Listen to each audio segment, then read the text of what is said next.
Good morning out there. This is the Whoacast with Joe Mizzi.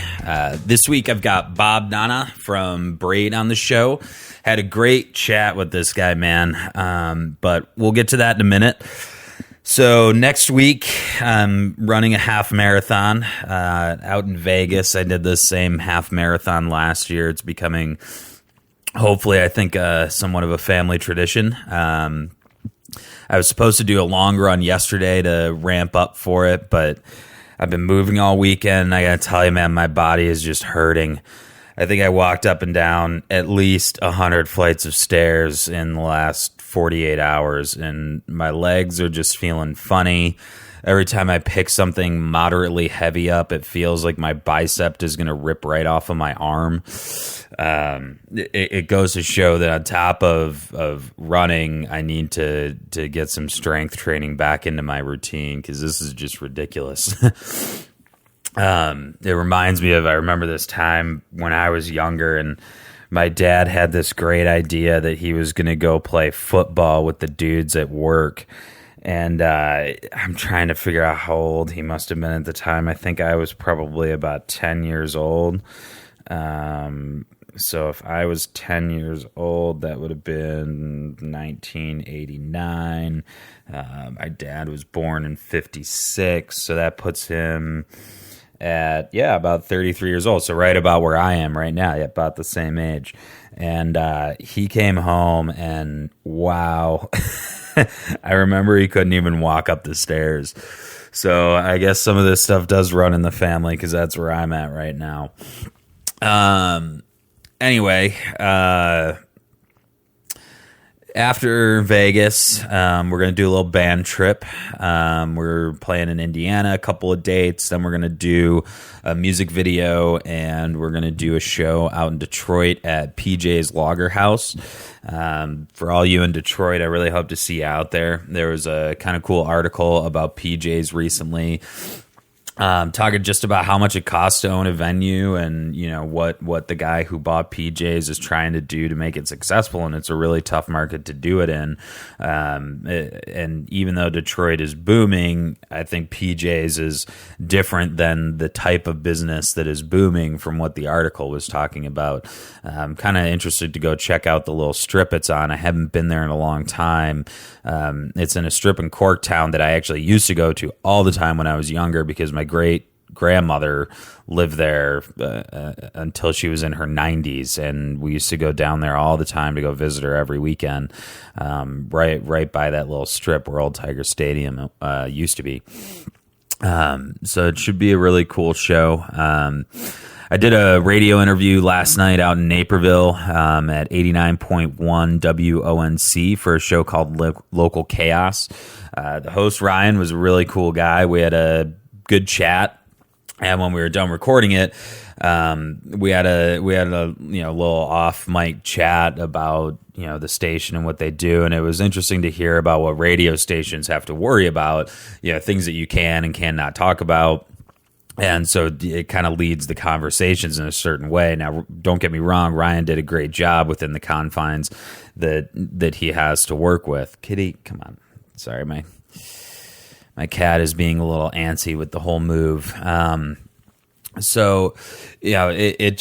It keeps in mind that what we do here with the podcasting and what all the podcasters out there are doing is such a cool thing because there's no gatekeepers at all right now for anything whatsoever. It's a completely uncensored atmosphere because you can put anything up you want and not be shut down. And you can't say that for a lot of things. And for someone who takes a very heavy anti-censorship stance, I really appreciate that. And I've been listening to tons of podcasts lately. I've been trying to find new ones and trying to find stuff that's out of the box for me to listen to. And I found this one. I can't remember where I heard about it at this point. I think it was on another podcast. Somebody said something that there was this podcast called the Whoacast. And I was like, what in the world could that possibly be? And I'm going into this thinking, probably naively, like most people would, that this is going to be some weird sex talk or something like that. And I go into it, and it turns out that it's actually a podcast for sex workers. Now, when I say sex workers, a lot of people are probably thinking, oh, you mean a bunch of hookers. Well, no.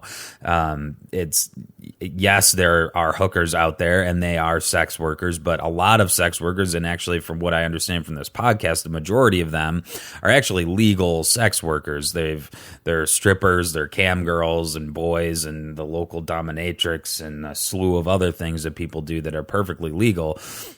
But they don't have, any way to disseminate information to the community or to communicate with each other in a very open fashion through traditional means. And so this podcast is one way that they do that. And I think that's really interesting. Now, I'm not arguing the merits of sex work and, what's right or wrong. I'm not here to get into that debate, but it goes to show that even a very marginalized community, for whatever reason that they're marginalized, has a means to communicate with each other. And that's a really cool thing. And there's a lot of podcasts out there that do this for very small communities. And I think that's cool.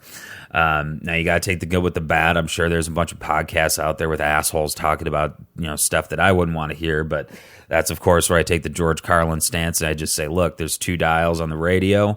One's for the volume and one's to change the channel. Use them, so you don't have to listen to it. But if you're looking for something, you can find it out there.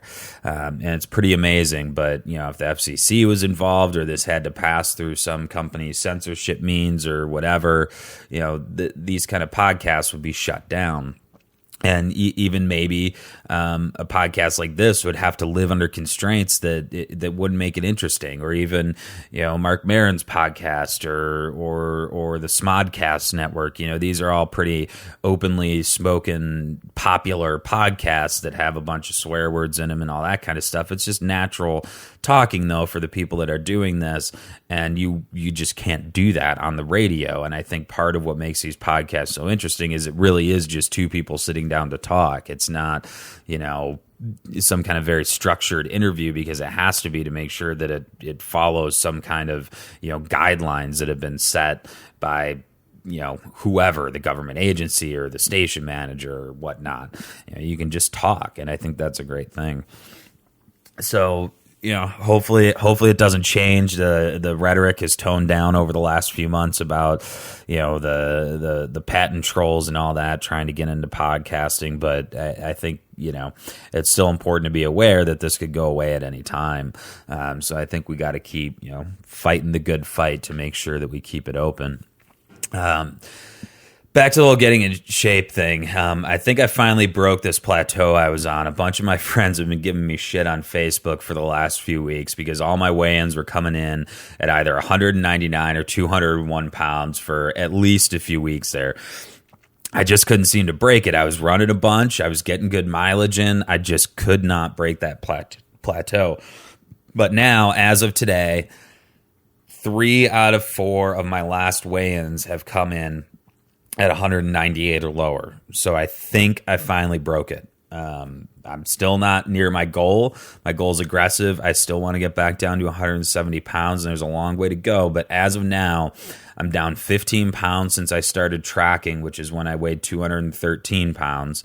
And I'm down 12 pounds since I started posting all this stuff on the web. I started posting, I think my first post was 211 pounds, or maybe it was like 210.8 or something like that. I'm feeling really good about it, but there's still a long way to go. I'm doing this with no fancy diets. It's just good old calories in, calories out, and a lot of cardio. And soon I'm going to be adding some strength training in there. So I know I say my friends give me shit and everything, but that's kind of how we all relate to each other, and it actually keeps me motivated. And I'm really glad that people are following it and, kind of helping me out in whatever way, even if it's snarky. I get it. We all kind of communicate with each other like that, and it's cool. So hopefully this keeps up, and after doing the half marathon, I'm probably going to feel pretty good, but then I'm going to be in Vegas and on a road trip for the next few weeks. So that could undo a lot of good. I'm going to try and keep it to a minimum, but we'll see what happens. So, all right, Bob Nanna, this guy is rad, man. I went to see Braid for the first time ever at Reggie's a few weeks ago. It was an awesome show. I met Bob briefly one day when I was over at Jeff Dean's just to have a couple of drinks, and Bob was hanging out, and that was the first time I met him. So I hit him up to do the chat after I saw the show. I was like, man, you guys are awesome. I want to sit down and talk with you. And we had a great conversation. One of the things that we talk about, and I want to highlight this before the show, and everyone should go check this out, is a site he's involved in called downwrite.com. That's DOWNWRITE.com. So down and then write as in writing something. .com. It's a site where you can request a custom song from a songwriter. Really cool idea. Bob said it's in the really early stages, but I really love this concept, and it's a great thing for musicians, songwriters, music fans, everyone. You should really go check it out. I think it's great. So all that said, let's get to the chat.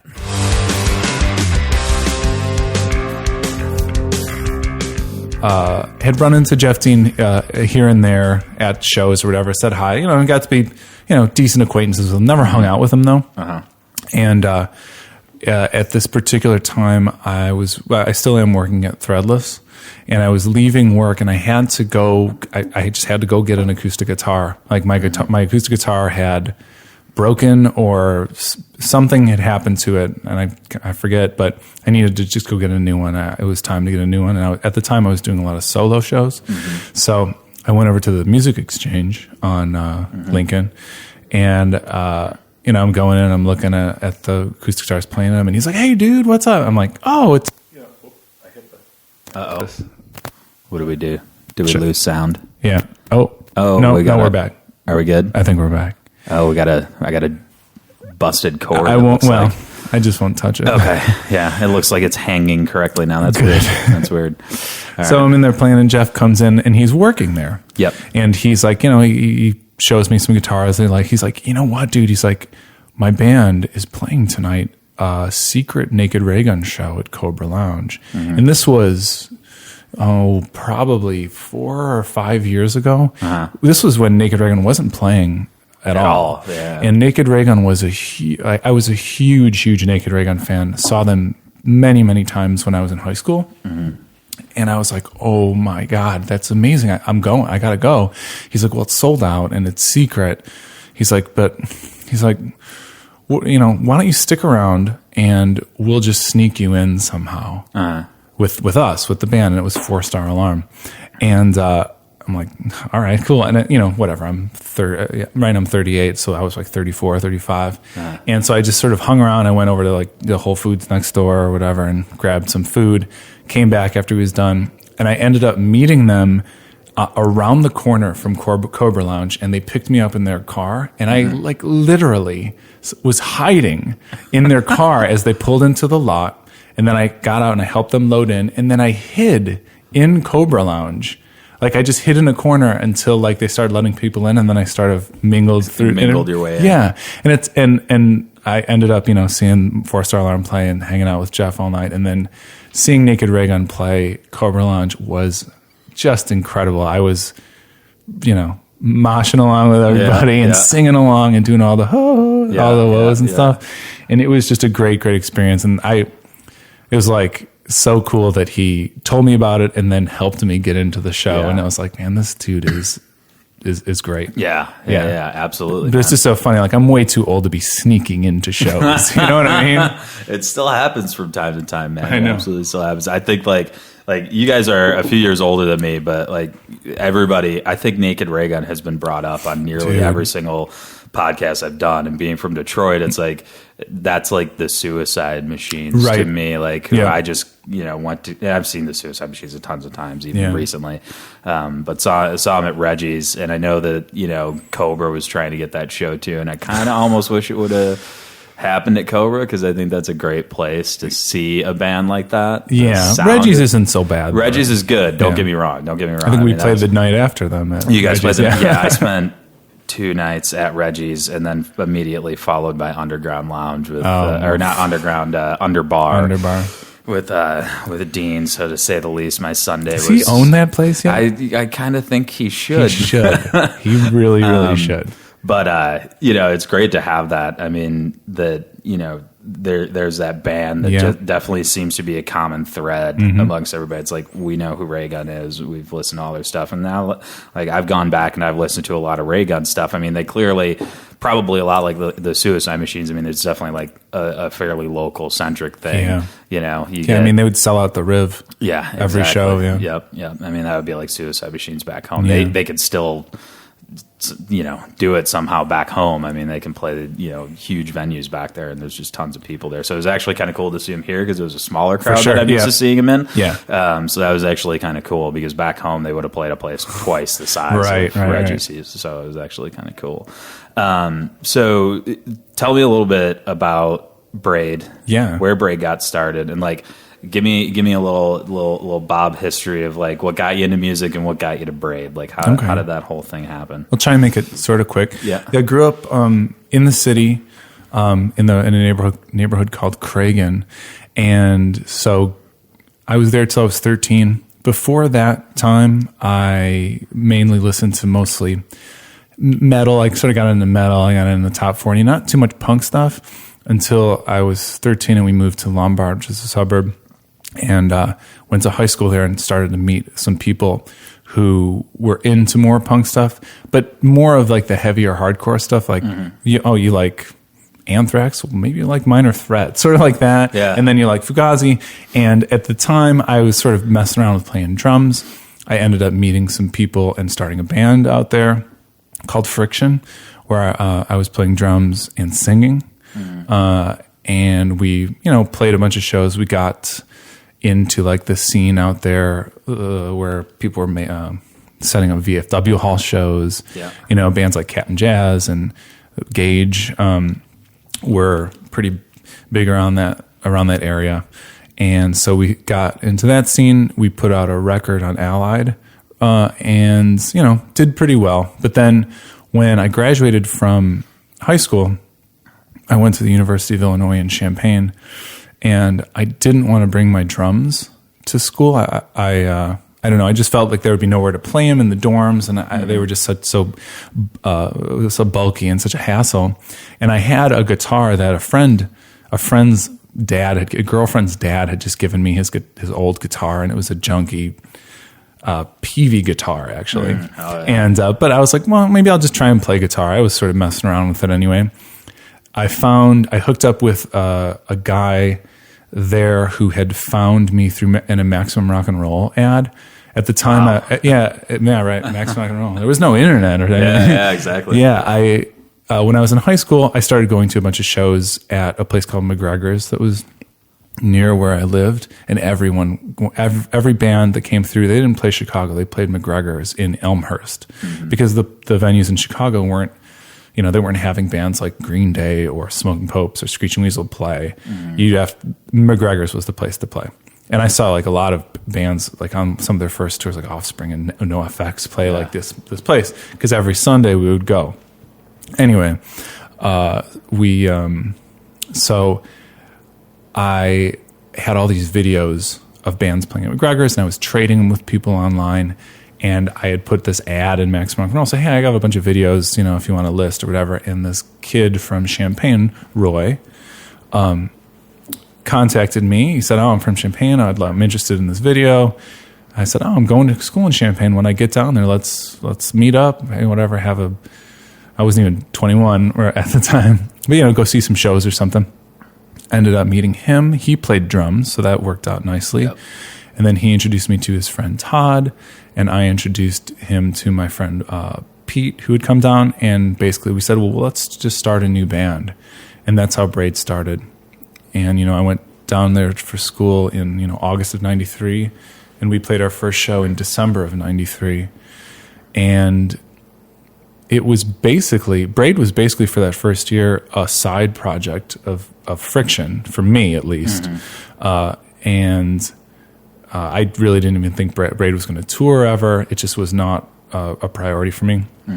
At the beginning of 94, Chris Broach came down to school there, and we met him. He ended up joining the band, and becoming the guitar player. He took Pete's place. And at that point in time, we all sort of realized that we felt like maybe we should give it a shot. Yeah. So it was really at the end of 94 where we started playing all the time. Anytime anyone had a show that we could play, we played it.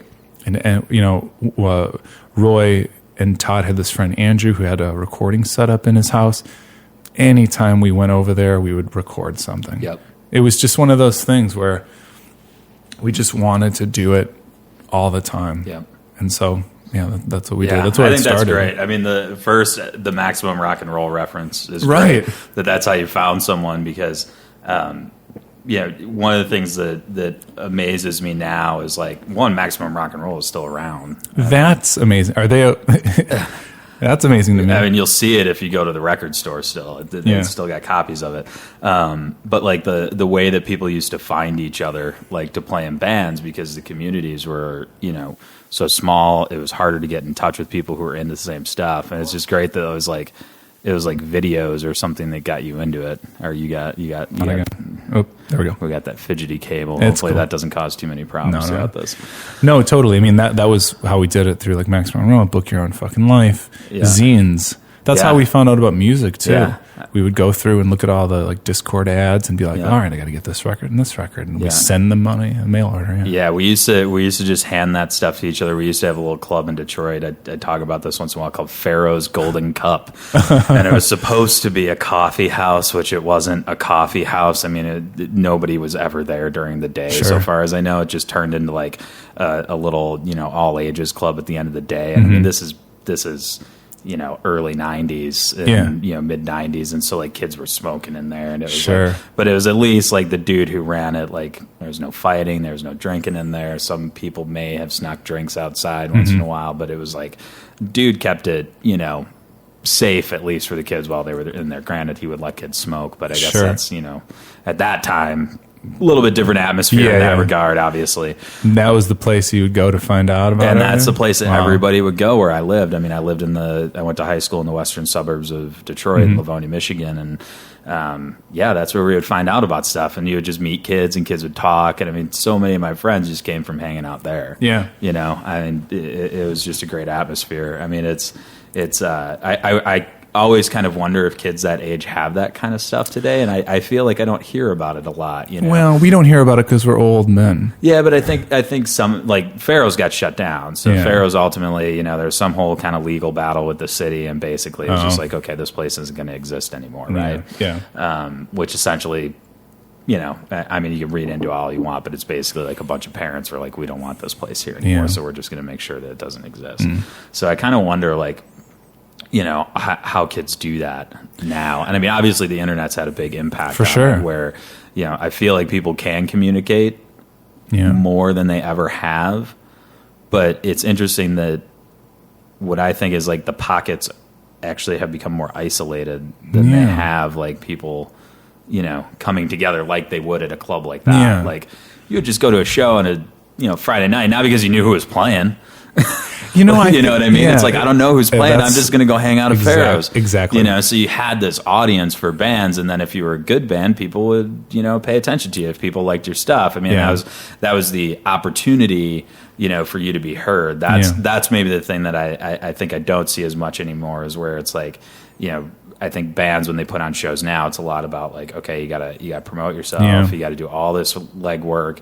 The club's not bringing the people in for you, and not even, I don't want to say it's a club, because I don't blame and I'm not trying to place blame, I guess. I'm just trying to talk about the difference. It's not the club, it's more just the atmosphere in the community, I think, that's kind of changed over the years, and because there's so much of it and there's these tiny little pockets, it becomes harder for like a larger community to come together, for better or for worse. I don't know if that's better or that's worse. Yeah, but I mean, I'll say this: there are house shows that happen in Chicago, where, and I was talking about Lifted Bells that I was singing for. They're like younger dudes, and we played a house show at a place called Swerp Mansion. They don't do shows anymore, but there were over like 200 kids there, and to see, the band was called The World is a Beautiful Place and I Am No Longer Afraid to Die, which is a pretty great name for me. But it's like, there were 200 kids there in awesome. this like loft. It was like a loft space above a business. And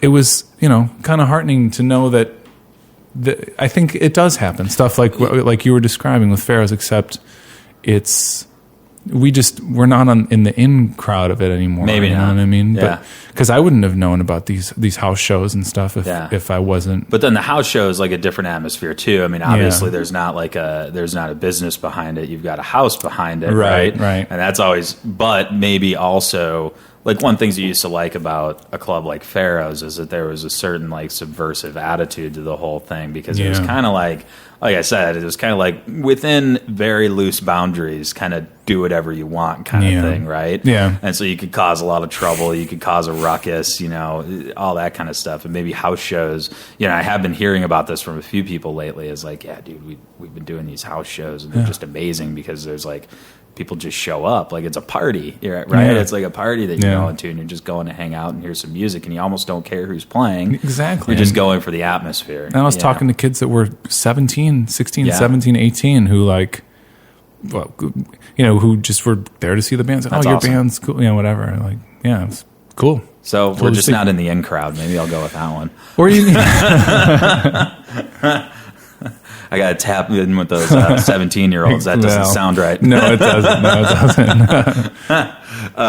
No, so that's really cool, man. So then Braid kind of took off. You guys obviously toured a lot. And give me some of the background during kind of the formative years of Braid. Yeah, it's funny you say we took off, but it was more like internally took off. People maybe think about Braid in a way that didn't exist for us back then. Like we never thought like we had hit it in any way, and we certainly never like we never did any videos like some bands around our time, like Get Up Kids and Promise Ring, were able to play like late night shows and be on MTV. Like for some reason we just, I don't know, maybe our music was a little more difficult or something, or maybe we were just more difficult. But like we never really hit it, quote unquote, at like some of those other bands did. We broke up before that happened. But in terms of like taking off, you were right. We just toured nonstop. I was talking about any show that came up, we would play. On our first record, we had in the liner note that says, "We want to be on your comp." Yeah. So like we were getting people, you want to, we're putting out this record in Arizona, which is funny. Jeff Dean is on his old band is on one of them that we ended up being on. And then we would just be like, all right, well, this is our newest song. This is our newest song. We'll just go record it with our friend Andrew and send it to you. Yeah. We were just like crazy. It was almost like social media or something way back when, where we were just like, we want to be a part of everything. Yeah. Like, and we would play in the year 1998, we played almost 200 shows. Yeah. Wow. And we toured Europe twice that year, and we, toured the U.S. and Canada that year, and we just were nonstop. And that was part of probably why we broke up, because we were living together in Champaign at the time too. So we were on the road and, getting on each other's nerves a little bit, and then we get home and there's no personal space there either.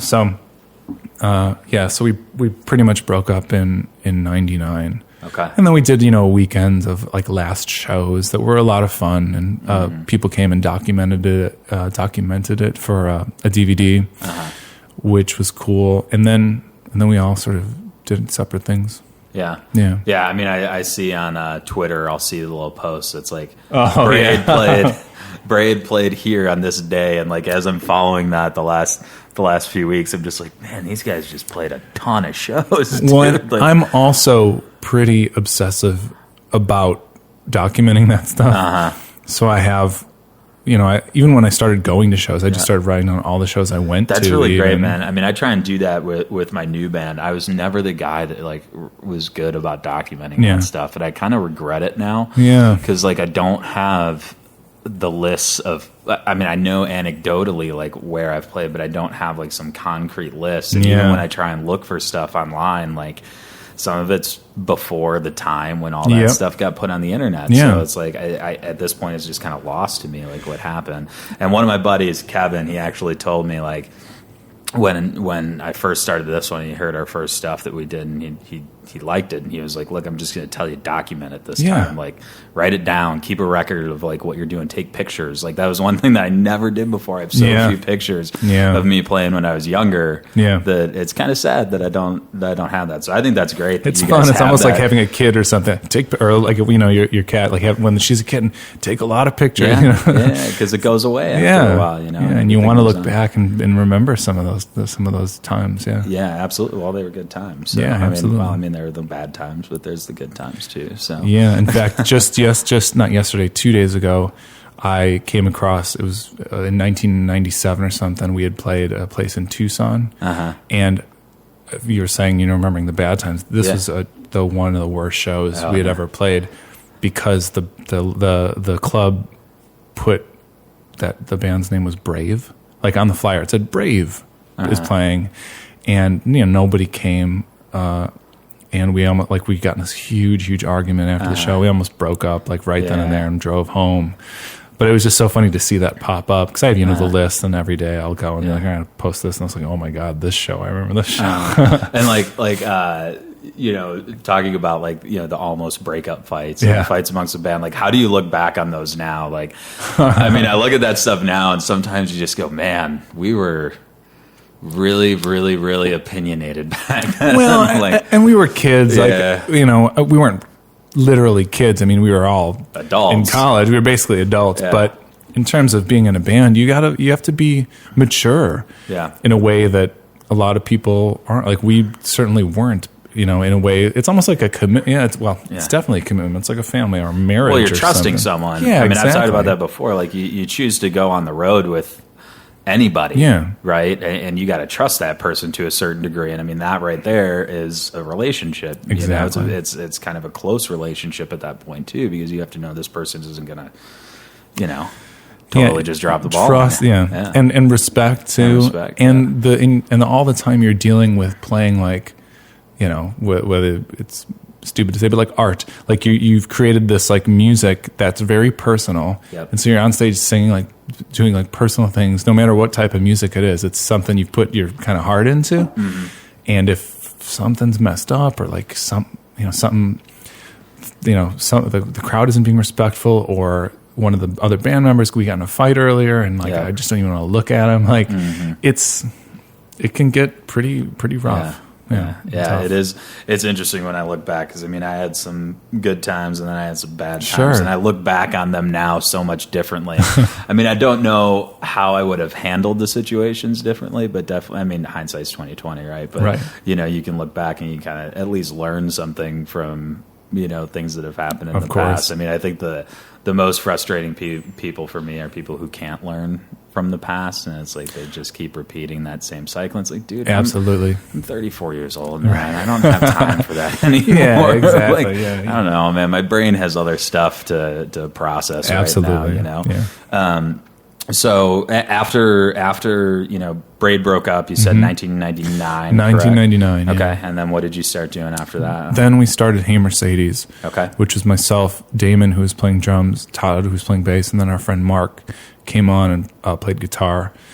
And Hey Mercedes was around from the year 2000 through around 2004, where we sort of just, it was like a whole handing off a baton basically from Braid to Hey Mercedes. We were all just ready to do it full time. None of us had jobs or anything at that point in time, so we just went crazy touring. We ended up hooking up with Vagrant Records, and they did. They put out two of our. Yep, I definitely remember hearing some of the Hey Mercedes records. Cool. Yeah. And then, around in 2004, actually, Braid. That was when the DVD version of the documentary came out that they made from our last shows in 1999. So we thought it would be fun to do a tour, a Braid tour, 2004.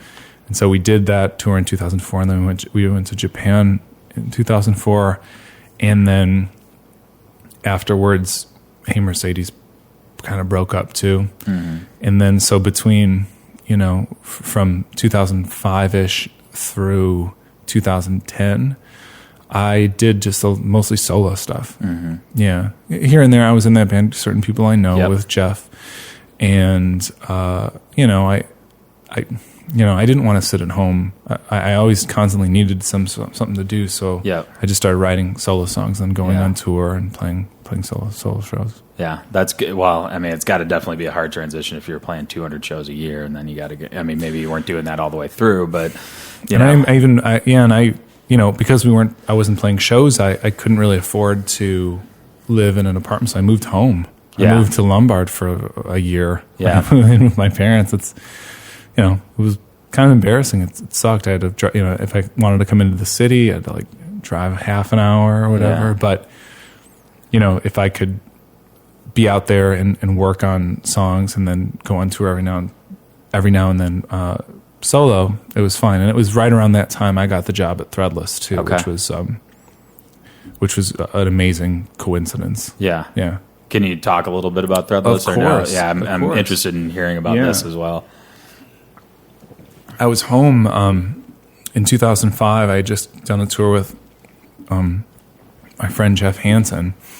And I was home for the holidays, and I was living at home, and I needed some extra cash, you know, whatever. I was looking for temp jobs online. At the time, it was MySpace. Yeah. That was all the rage. And I put out a bulletin on MySpace saying, hey, if anyone has any ideas for temp jobs, let me know. And a friend who I'd met on the tour, her name was Rainey, she's like, oh, I'm temping at Threadless. It's a place in Chicago. You should maybe come temp. So I contacted them. Went in, and as soon as I walked in the place, this was in 2005, I was like, oh my God, I can't believe this is a place that people work at. And like, sign me up. This is incredible. It was a place that I could tell right away nurtured creativity. Yeah. You know, explain what Threadless is a little bit too, so that people know, because I don't. For sure. What's funny is when I first started there, I had no idea what it was. I thought it was just, you know, t-shirt company. But what it is, it's an online, basically like an art community where artists submit designs to the website, and then the whole community can go in and vote on the designs that they like, and for, you know, to make a long story short, Threadless prints the ones that score the best and pays the artist money, and then we sell the shirt.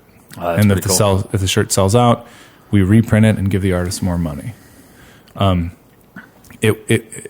didn't really understand that when I first got there. I was just like, oh my God, I need to stay here. I mean, they were playing like loud music or like good music in the warehouse, which is what I was doing. I was packing orders. And the people were so nice and like, I don't know, kind of like people I wanted to hang out with. Yeah. So after the holiday temp season was over, they asked 3 of us to stay, or if we wanted a full-time job. And I was like, absolutely, yes, absolutely. Yeah. And so 2 of me, I was hired, and this other guy, Lance, was hired, and he's still there too. Yeah. That's cool, man. I mean, that concept is interesting too, because like you said, you guys pay the artist. Yeah. You know, they get the opportunity to get their content. Obviously, you guys must have like a built-in audience on your website of people who vote on t-shirts or that kind of thing. So, I mean, even if you're not the winner, at least you get a little exposure. People see your for stuff, sure. And there have been numerous artists that have done so well on Threadless that they stop submitting to Threadless and open their own t-shirt companies. Well, yeah, I mean, why wouldn't you at some point? You know, I mean, absolutely. Now you just kind of wish that there were more places in the music industry where you can do that kind of stuff today. But you know, I was reading somebody else there's been all these articles again lately about Spotify, and I don't know how much experience you guys have with, you know, kind of the new business model in music. I'm kind of learning as we go. Yeah, I mean, we'll talk about the podcast that I was doing, but I'll tell you about one thing we're trying to around, like myself and my friend Mark are trying to do to figure that stuff out. Okay. But yeah, I've never received any money from Spotify or anything, and my stuff's on there. Yeah, we have our stuff on there. Yeah.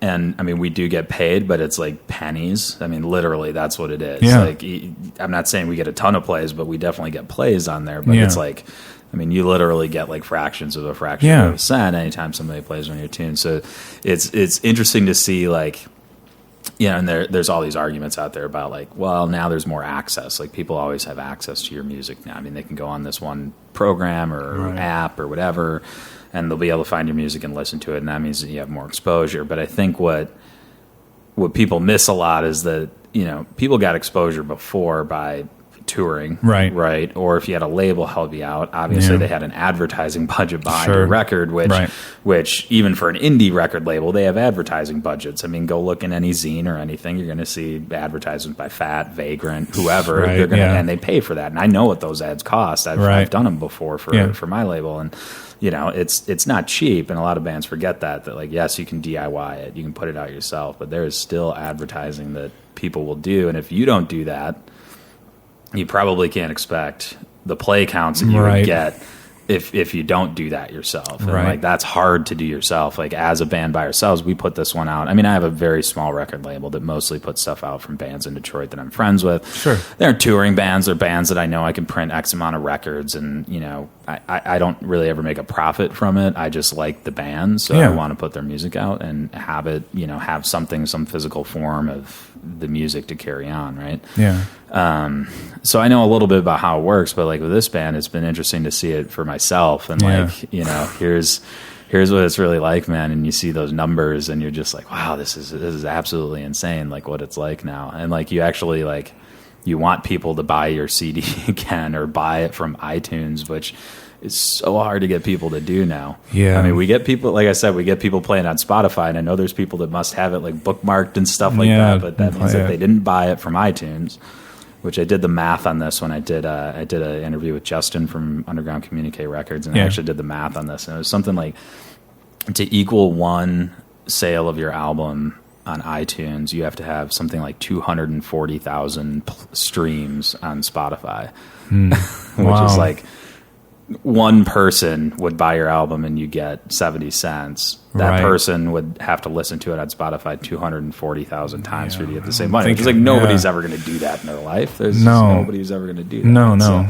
it's crazy. It's absolutely crazy. So tell me a little bit about the podcast and what you were getting at too. With that, for sure. We haven't talked about this yet. And I'm interested to talk about, and that's why I wanted to talk about Threadless. I like talking about music and all that kind of stuff.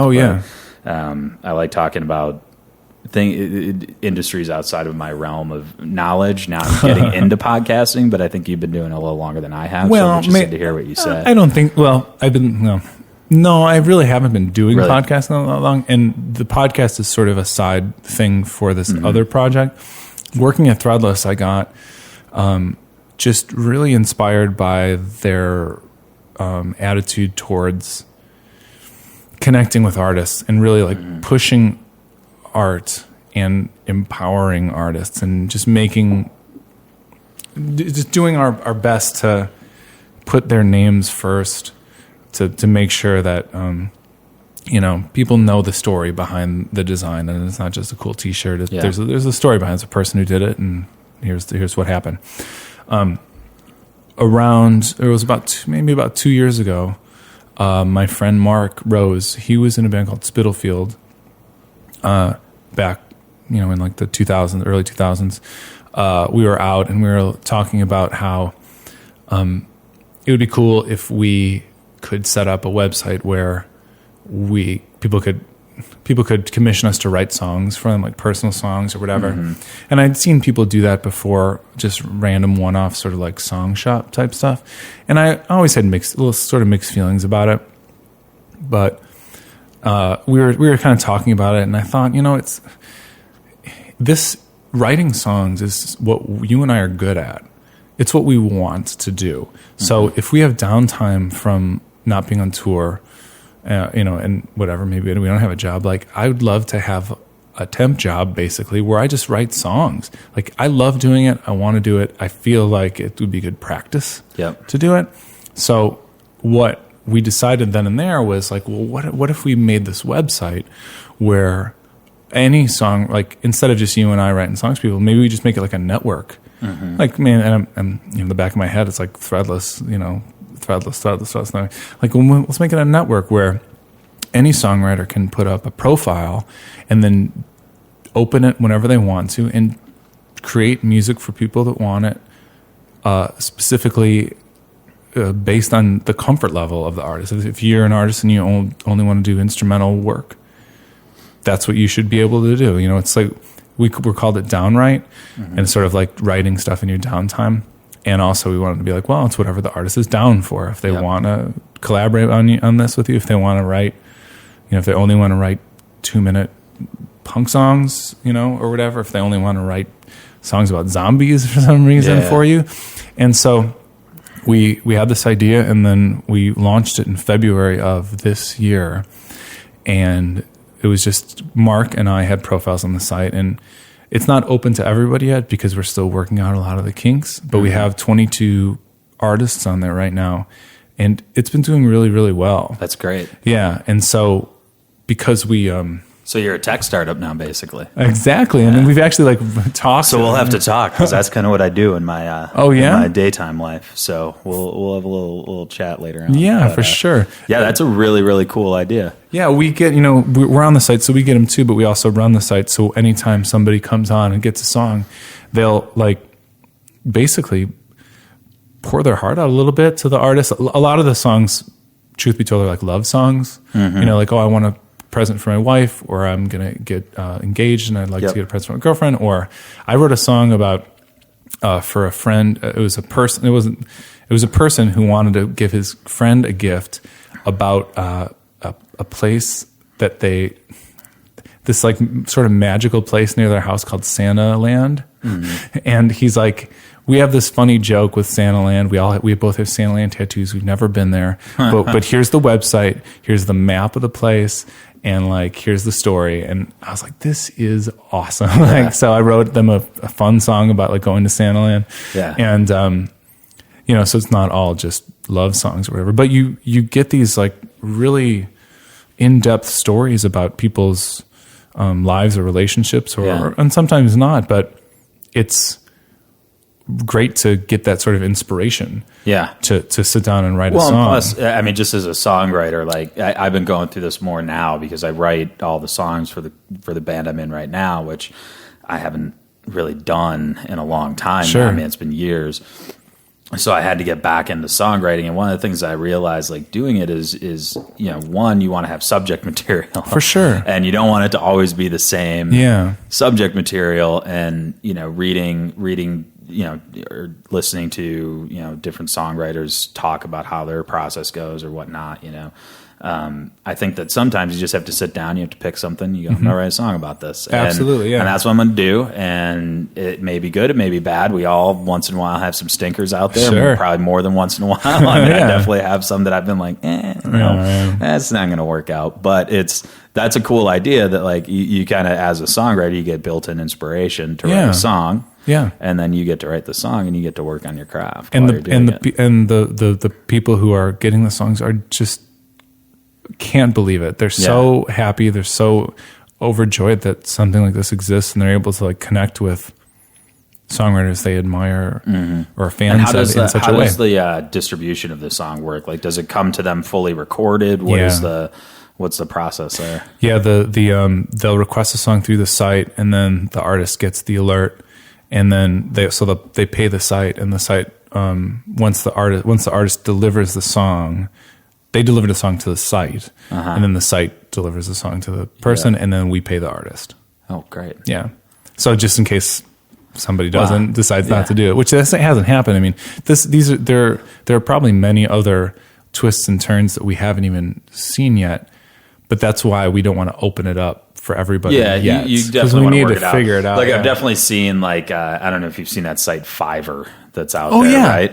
They'll do anything for $5. Yeah, anything for $5, and now it's not really $5 anymore. It's they have what they call additional gigs or something like that, and so it always ends up costing you more than $5. Yeah. But they have a lot of people that do similar things, but. My thing when I look at it on there, I mean, I was curious. I told you I'm not working right now, so I'm looking just for other avenues for income right now. I mean, I don't know if you've ever been on unemployment before, but it's less than a minimum wage job in the city of Chicago. So,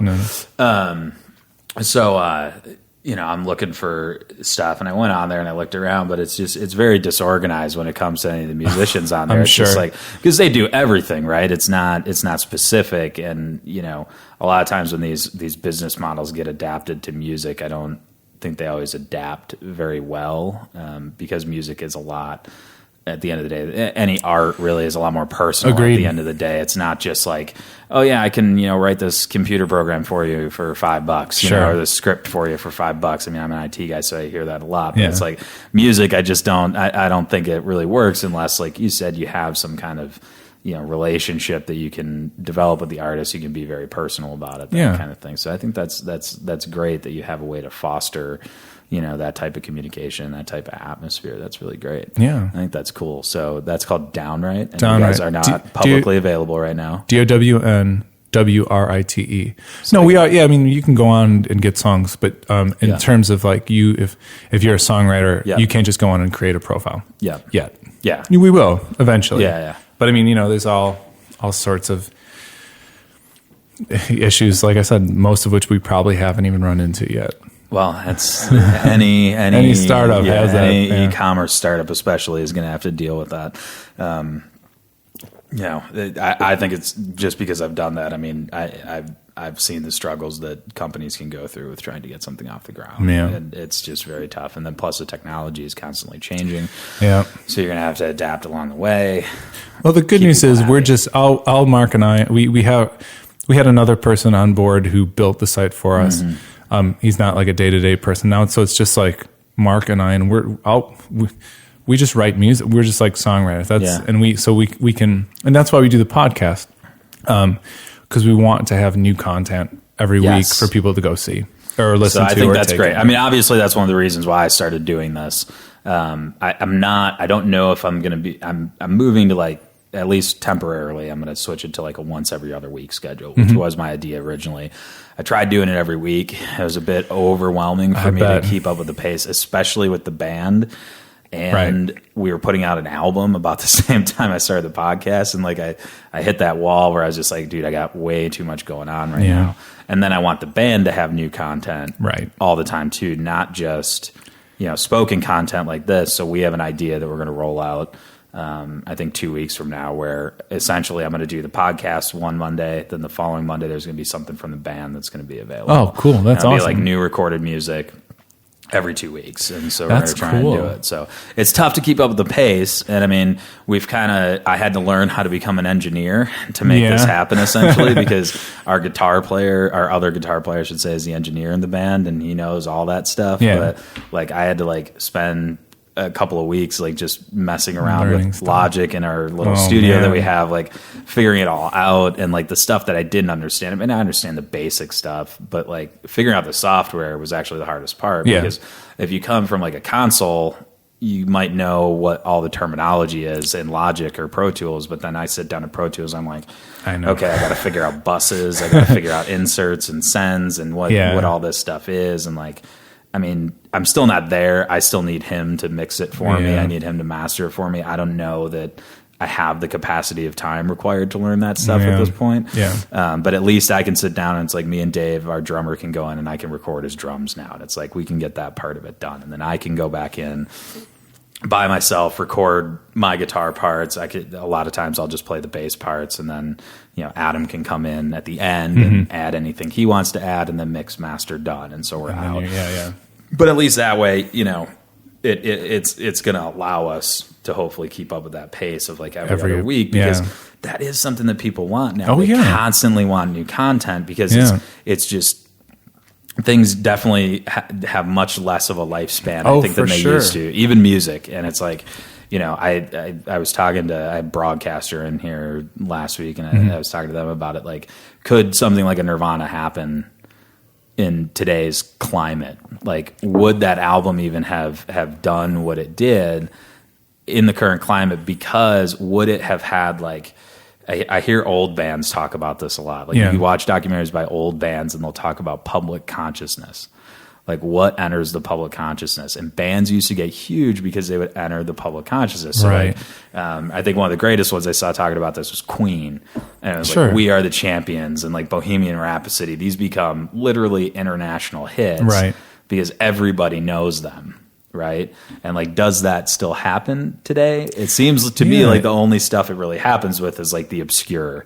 Yeah. Right. So like a Miley Cyrus getting naked in a video or, you know, Rebecca Black, you know, people hear this story about this girl doing this weird song. Right, and that's that's suddenly what enters a public consciousness. But like you don't hear Gangnam Style or something. Yeah, right? But even like big bands out there right now that have like major labels backing them, I don't really feel, at least myself, I don't feel like in the last few years, at least, there's been songs that I really feel like have entered that, like that whole public consciousness. It does that concept exist anymore then? Either. Yeah, I mean, I think it does, but maybe it's just different. You know, you're talking about Queen and then Nirvana. Like, you know, when Nevermind came out, they had, you know, MTV was showing videos still, and they were playing the MTV Music Awards, and like you were seeing them like this sort of like new thing, and that popped up on MTV, which was used to, you know, churning out pretty cookie cutter pop, right? At that point, especially, So, you know, and that because MTV was the sort of technology back then to get it going. So, I mean, I guess what needs to happen is somebody to use the technology that exists now in some very innovative way to become like a Nirvana, like, you know, the next. Yeah, no, I think that's a great way to put it. Like, you have to adapt. I mean, obviously, you know, Nirvana adapted in what I would think is a very interesting way, because they did a music video, right? They did the Smells Like Teen Spirit video, which seemed to become like everyone knew immediately. It was like the biggest video, and everybody knew it, and they saw the imagery behind it, and like everybody kind of attached to that, you know. So it's interesting now, because I feel like now they would have had to do a new video every week. Oh, exactly. Like that's what I feel like. Like they couldn't have just done the one. They would have had to like keep up with people's shortening attention. And you know what's weird spans. Now is they've got these lyric videos. Oh my God, I keep hearing about these. They would have had to do a lyric video. One of my buddies emails me like a couple of months ago when we're like finalizing the record, and I had sent him the record and everything to listen to, and it's like, dude, you should do lyric videos for all this. Weird, and I'm like, what in the world is that even? Like, I don't even know what that is. It's like, I mean, it's basically like karaoke. Yeah, and I was like, I mean? But the lyrics are on the page. like, I'm like, why does it have to be in the video? I don't know. Did this tweet, last week or something. Someone was promoting their lyric video, and I tweeted, "Do you remember when MTV used to play lyric videos?" Like, it was a joke, but then like people were like, "Yeah, I remember when they used to play." Like, a few people didn't really get it. It was like, no, MTV never played lyric videos. It's not a thing. Yeah, what was it? VH1. The closest thing was like the pop-up video, right? Well, they might have done it. But it wasn't lyrics, right? It was all like obscure, weird, maybe true facts about the video. And they weren't specifically made for being lyric videos. Yeah. They would show the video, and then they would put lyrics or facts on them. Or whatever. It was just like a weird new thing. Like, I see stuff like that, and I think, well, that's an interesting new way to like use technology as it is, or like virality of things, but I'm not sold. Like, I don't think this is what we're waiting for. But that one I don't really feel like uses the technology. No, it doesn't. It's just a like you said, it's like a karaoke video. It's almost like a regression. Yeah. It's like, no, you could find something new and cool to do. Like, we're talking about, we want to do this video, or I want to. I don't know if the rest of the guys do yet. They're not sold on my idea yet. But I have this song that it references a whole bunch of old video game stuff. Like, that's kind of what the song is about. Yeah, and it's like addressing like a real life thing with video game analogies, right?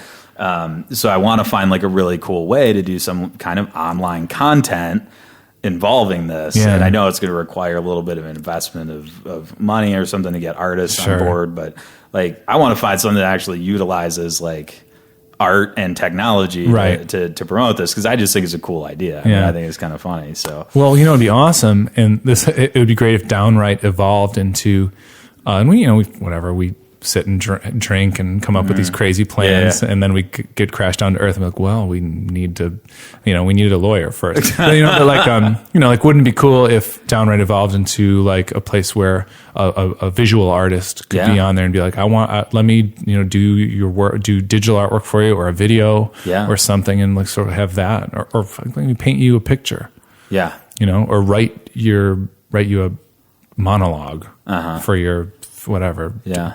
audition. You know what I mean? Yeah. Like I think it could really translate into a lot of different areas, but no, it's exciting. Yeah. Yeah. Yeah. I mean, I think that's exactly how you said it is absolutely right. Like everybody has to adapt now to like use the technology at hand, but to figure out how to do something creative. Exactly. Do something like, you got to new, do something creative with it. I mean, if you're just kind of pushing stuff out there, like that's one thing. I mean, I do like some of the things that have been done. Like I'm a big Rancid fan, and like Tim Timebomb is doing that whole Tim Timebomb and Friends thing, and that's definitely like kind of inspired me to do the thing we're going to do at the band. We could never do it at the frequency he does it. He puts out like a new song every day. Wow. Even if it's just instrumental. There's a new song that's posted every day, gets posted to iTunes, get posted to YouTube, gets just everywhere.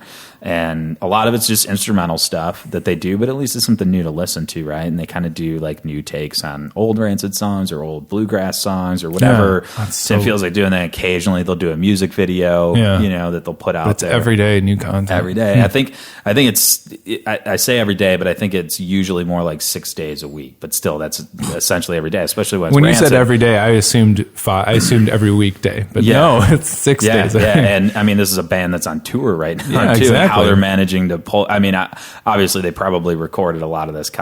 I'm sure they record it like in mass, right? Like, and we're trying to do the same thing. Like we're gonna record new stuff along the way frequently, but we're definitely gonna like. It takes a lot of planning. Oh man, it does, especially with scheduling. Yeah, like you got to get dudes in a room, like still at the end of the day, or girls. Like I mean, we have our friend Devin is helping us out with this too on some stuff, and it's like you just got to get people in a room, and like with schedules and everything is just very hard to do, especially with that kind of frequency. Right. Like it's easier when they're like, okay, we're going to record this album 4 months from now. These are the recording dates. Everybody clear your schedules. We're going to be there. Yeah. Right. But now when you're trying to do new stuff, that's why I think and somebody posted something like, I guess South Park missed their deadline. For the first time ever. It still amazes me that they went this many years where it's like, they start the week, right, and they write an episode, and they finish the week with a delivered episode. Like to do it with that amount of frequency is just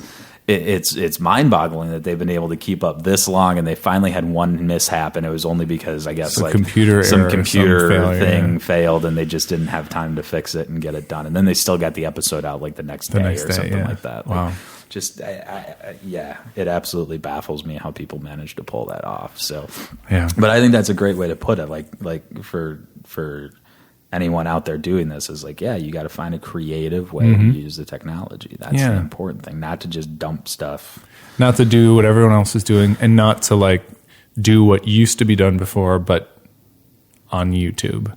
That's why I have I don't know about the lyric video thing. Yeah, that one I haven't done it, and I just don't get it, so I don't think I'm gonna do it. I mean, I do think it's really cool, and it's interesting that like other people will do it, and I think that's actually maybe what I would rather see. I don't really want to be the one out there just like, okay, I'd rather spend my time writing new music than putting together a lyric video. Now, if somebody likes the music enough where they want to go ahead and do that, then I'm going to appreciate that a lot. I mean, we have, like, I didn't put any of our music up on YouTube, and then after the album came out, I found a bunch of our songs. Like some kid just posted it on YouTube, and I was like, that's pretty cool. And like people have listened to it, and like we got exposure. And I mean, these days, I think we'll get paid. Like it does show, like it links up our music with the video, and then it shows like, buy this song on Amazon or whatever. So, I mean, it's fascinating what people are trying to do. I'm curious to see, like you said, like who's the person who's come out and just find this wild, creative way to really kind of use this atmosphere to do something cool. Yeah, that's an awesome way to think about it. So what's next? I mean, I saw Braid obviously play recently. Tell me what's next. Yeah, Braid is working on a record, so we're going to be recording a record in December. That will be released hopefully in the spring, and we're just really, really excited about it. We signed with this label Top Shelf, from Boston. Really excited about it because they work with a lot of younger bands that sort of have the attention of the younger crowd, and they're just very enthusiastic, the bands and the label, and just really made us feel young again a little bit. Yeah. And also, it helps in the writing process too, because we're thinking like, well, we don't want to sound like old, grizzled men. We don't want to, you're talking about like trying to find, subject matter. Yeah. We don't want to write songs about,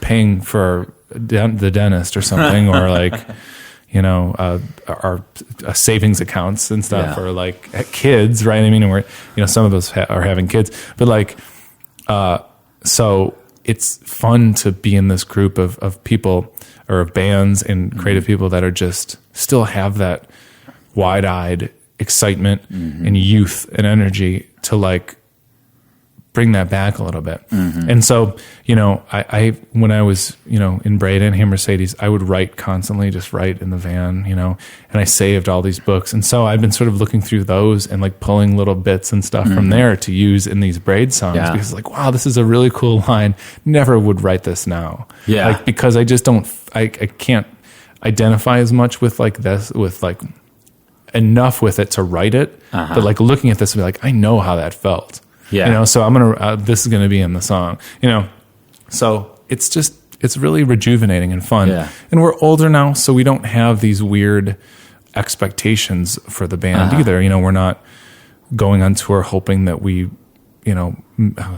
make it big or be able to quit our jobs or whatever. We're all very happy in our lives, happy with our jobs. 2 of us are married. One has a kid, or 2 have kids. One is having a kid. I'm getting married next year. Yep. So like, we're very safe or set and happy. Yeah.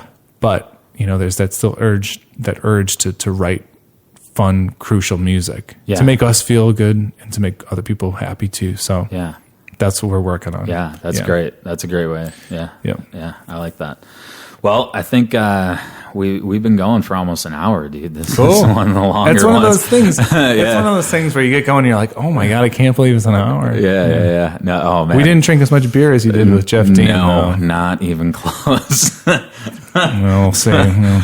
I won't tell him. Yeah, I like listened to the last 10 minutes of that because I'm like, I can tell I'm going south at that point. Like, we got to end this. All right, man. Well, thanks for doing this. I appreciate it. No sweat. Thanks for asking. All right, yeah. That was great. I really love that conversation. Went a little long, but I think there's a lot of good stuff in there. I'm running this half marathon next week. I'll let everybody know how it goes. Until that time, Mizzi out.